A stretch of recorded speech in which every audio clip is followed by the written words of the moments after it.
Oke teman-teman, kita langsung aja ya. Pembahasan kita kali ini adalah tentang rintangan terbesar dalam dunia trading. Dan ini bukan soal pasar, bukan strategi yang salah, atau bahkan modal yang kurang. Musuh terbesar seorang trader itu ternyata ada di dalam kepala kita sendiri. Coba deh, lihat angka ini. Cuma 2-3% trader yang bisa konsisten profit. Cuma segitu, angka yang kecil banget kan? Ini nunjukin betapa brutalnya permainan ini dan betapa sedikitnya orang yang benar-benar bisa menang. Nah, ini yang bikin kita penasaran kan? Jadi, apa sih sebenarnya yang bikin 97% trader lainnya itu gagal? Kalau bukan karena strategi, terus apa dong biang keroknya? Jawabannya, ternyata ada di cara kerja otak kita. Dan inilah poin utamanya. Otak yang kita pakai buat trading itu, pada dasarnya, sama sekali nggak dirancang untuk tugas itu. Ibaratnya, kita mencoba menggunakan palu untuk memasang skrup. Alatnya salah. Bayangin deh, otak kita ini softwarenya itu udah jutaan tahun umurnya. Diprogram buat satu hal doang, menjaga kita tetap hidup di alam liar yang penuh bahaya. Otak ini kerjanya pakai emosi dan insting, bukan logika dingin yang kita butuhkan di pasar. Jadi, di dalam kepala kita itu sebenarnya ada perang saudara loh.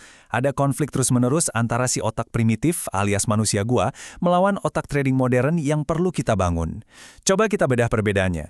Nah ini dia bagian yang paling gila dari semuanya. Buat otak primitif kita, kehilangan duit di pasar itu rasanya sama persis kayak mau diterkam macan. Serius, otak kita nggak bisa bedain. Nggak ada tuh istilah, oh ini cuma kerugian modal yang wajar. Yang ada cuma, awas, bahaya, lari. Inilah yang memicu respons panik, kebalikan total dari ketenangan yang kita butuhin buat trading. Kutipan dari psikolog trading Randy Howell ini ngena banget. Otak kita nggak membedakan antara ancaman finansial dan ancaman fisik. Makanya trading itu rasanya personal dan emosional banget. Karena secara neurologis kita lagi berjuang untuk hidup. Oke, sekarang siap-siap ya. Karena bagian ini mungkin bakal sedikit mind-blowing. Gimana kalau saya bilang, sifat-sifat yang biasanya bikin orang sukses di luar sana justru jadi racun di dunia trading. Coba lihat, sifat-sifat ini.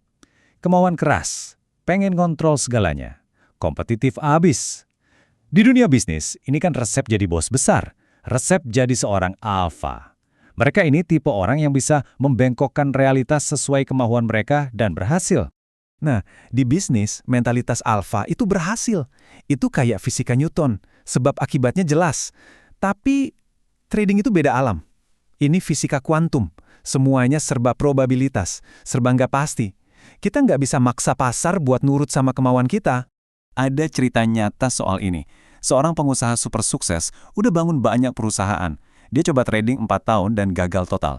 Akhirnya dia nyerah dan bilang, gue sadar kekuatan terbesar gue, yaitu kemampuan mengontrol, justru jadi kelemahan terbesar gue di pasar. Gue nggak bisa ngelepasin itu.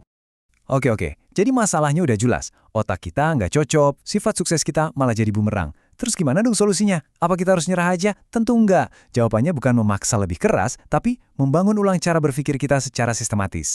Ini adalah sebuah proses. Ada 4 langkah. Pertama, kita harus sadar dulu kalau emosi itu yang nyetir kita. Kedua, kita belajar ngerem dan mengatur emosi itu. Ketiga, kita ciptakan semacam pengamat di dalam diri, bagian yang bisa nonton pikiran dan emosi kita dari jauh tanpa kebawa arus. Dan terakhir, kita secara sadar membangun CEO di dalam pikiran kita, bagian diri yang disiplin dan sabar.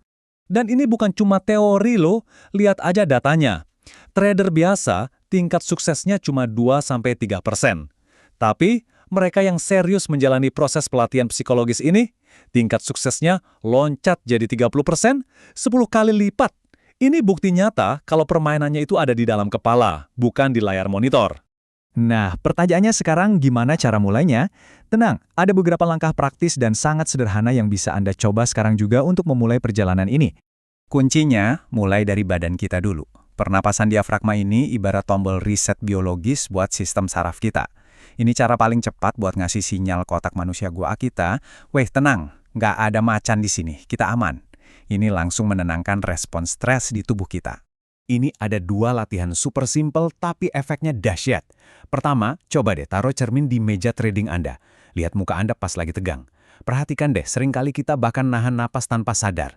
Kedua, pas mulai merasa panik, langsung latihan pernapasan diafragma tadi. Rasakan bedanya. Dan penting untuk diingat ya, tujuannya bukan jadi robot tanpa emosi atau sok-sokan tangguh. Bukan itu. Tujuannya adalah jadi cerdas secara emosional. punya skill untuk mengelola diri sendiri di tengah badai ketidakpastian pasar. Jadi, inilah kesimpulan akhirnya. Trading itu bukan soal menaklukkan pasar. Nggak akan bisa. Trading itu adalah arena untuk menaklukkan diri sendiri. Pasar itu cuma cermin raksasa yang memantulkan siapa kita sebenarnya. Jadi pertanyaannya bukan lagi, bisa nggak ya gue ngalahin pasar, tapi bisa nggak ya gue menguasai diri gue sendiri?